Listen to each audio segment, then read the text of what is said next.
Welcome, Kimball Creek Partners and Friends. Today I'm here with Dan Matthews, an attorney with Morton McGoldrick here in Tacoma.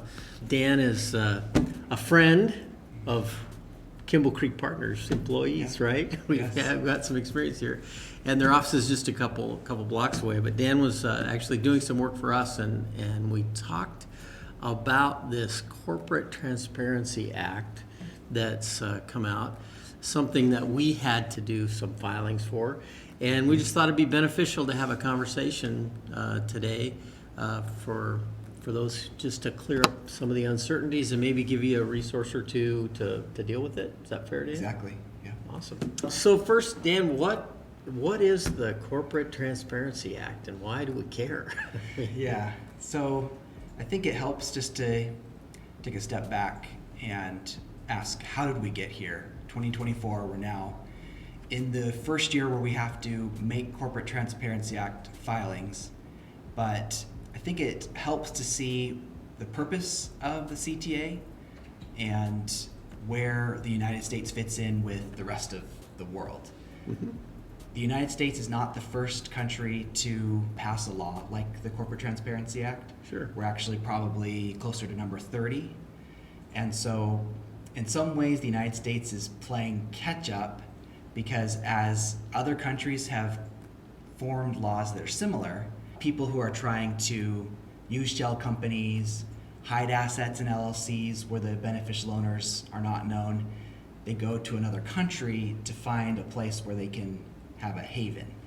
So as Switzerland and as the European Union, as Australia, Great Britain, as other countries have started to root out criminals and bad actors, the United States has become the country where people will try to hide assets in LLCs and in shell companies. So with that backdrop, in 2021, the Congress, it was a bipartisan Congress, ruled and created the Corporate Transparency Act. And what we have today is a filing regime where any corporation, LLC, or any other company that has filed with a Secretary of State, it could be a Washington Secretary of State or another Secretary of State, has to go and report each of the beneficial owners of those companies. I was a regulator for 6 years with Washington State with the Department of Financial Institutions. And so I saw firsthand how regulators really tend to struggle when there's a small group of bad actors and a large group of honest, upstanding people. Normal people. Right. How do you make one rule that weeds out the bad actors without sort of punishing the masses? And that's why you wait in these giant lines at the airport. And that's why we all have to make these filings as investment advisors or securities dealers or crowdfunding. In the same way, FinCEN, that's the U.S. Treasury's arm, that's the enforcement arm. FinCEN is making everybody, it's about 34 million companies, go online, create a filing, and report all of the beneficial owners for that company. So it's just trying to tell them who owns Kimball Creek Partners. Exactly. Right. And you see these LLC structures where you have like a fictitious name LLC, and it's owned by other LLCs who are owned by other LLCs. FinCEN is saying, can we just cut to the final individual who owns that company and report that person? Mm-hmm. So Dan, tell us a little bit. I mean, I went through this process and was told and ended up doing it myself. I mean, it's not really something you have to. Do you hire people? I mean, I had groups that wanted to hire. Is there a reason why somebody would hire someone to do the filing versus like a smaller firm like us? We were told just to go on and do it ourselves. Yeah, and the U.S. Treasury has put out frequently asked questions, and that's one of the first questions is, do I need to hire an accountant or an attorney to make this filing?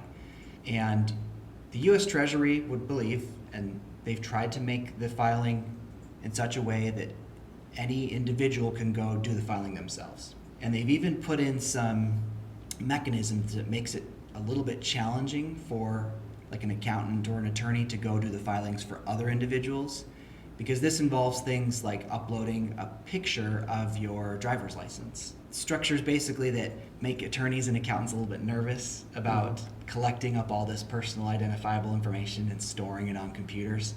So in a sense, FinCEN has created this system in a way that They want the individual to try and do it themselves. and it's a lot like using like TurboTax. You go online, you create a login, you upload a picture of your driver's license and punch in some information, and then you go to a second filing window where you enter in the business information and address, and you upload each of the beneficial owners. So it really does work best if the individual who is the beneficial owner is making that filing. If you need help, because things do come up where there's complicated scenarios and there's trusts that own LLCs, that own family partnerships, I think where an accountant or an attorney can provide the most help is a phone call or a Zoom meeting where you can get these questions answered and even walk step by step as the individual's making the filing for themselves. I know that when I did it, it was pretty simple. Again, and our accountants that do our accounting for the firm said that. They told us last year, you're going to need to do this, and they reminded us in January, and you need to go on and do the filing. So we did, and it was fairly straightforward. Like I say, I had to upload a copy of my driver's license. But I can see that if it's complicated. I mean, ours was pretty straightforward. We don't have it's not a complicated structure, but I can see that it would be helpful, and frankly would have been helpful, I think, if I had just somebody on the line to walk me through it and make sure. I'll be honest, Dan, I'm not completely sure I got it right the first time, but we're good now. Anyway. Yes. So once you make that initial filing, then there's an ongoing portion of it. So once you've made that initial filing, if everything is correct and everything stays the same, in theory you might be able to go for the rest of your life without ever doing another filing. But if you do have a change, so for example, if you move your business address, or you get a DBA, or someone who has a controlling interest in the company changes, like you hire or fire a CEO, then that triggers a 30-day window where you need to go back onto FinCEN's website, log in, change the information, and resubmit it. So let's just go over, so I appreciate that's some good background and a kind of an explanation of what we need to do. Let's talk about one, I don't know, do we really cover who has to do this? And because this applies to a new LLC has certain rules, and existing LLCs have different rules. So one, you want to talk about who has to do this, and then maybe we'll talk about some of the penalties that are involved if you don't, because they're substantial. Yes. So FinCEN's casting a wide net. Right. They want to make this as widely applicable and as ambiguous as possible. And that brings me back to my regulator days too, because if you make something ambiguous, people, in order to be avoiding risk, will give you more than you ask for. Sure. So the who has to file, it's kind of a two-part. One is which companies have to file, and once those companies file, who within that company has to declare themselves a beneficial owner. It's less about whether you're a corporation or an LLC or a trust, but more about how did you form that entity. And any entity that was formed through a Secretary of State or through a tribal office that's in the United States or in a U.S. territory triggers that requirement to make the filing for the company. Then you drill down to the second question, who is the beneficial owner? And it can be triggered by either someone who owns 25% interest in the company, which could be stock, it could be membership interest or voting interests, or do you have substantial control over the company? And here's where they get to really create some ambiguity, because substantial control could be someone like a corporate officer. You have CFOs, you have CEOs, you have people, general counsels who clearly have control over the company. You might have an individual who has the ability to hire and fire board of directors, which means they could, in essence, indirectly control the company through the ability to bring on people and fire people. But then you also have any other individual who has some way to exercise substantial control, which could be like a trustee of a trust. So all of those individuals get caught up in that beneficial owner definition and have to be listed underneath the company that has to file. That would be called a reporting company, and you have listed beneficial owners under it. They go ahead and say that there is no maximum number of beneficial owners that one company could have. Interesting.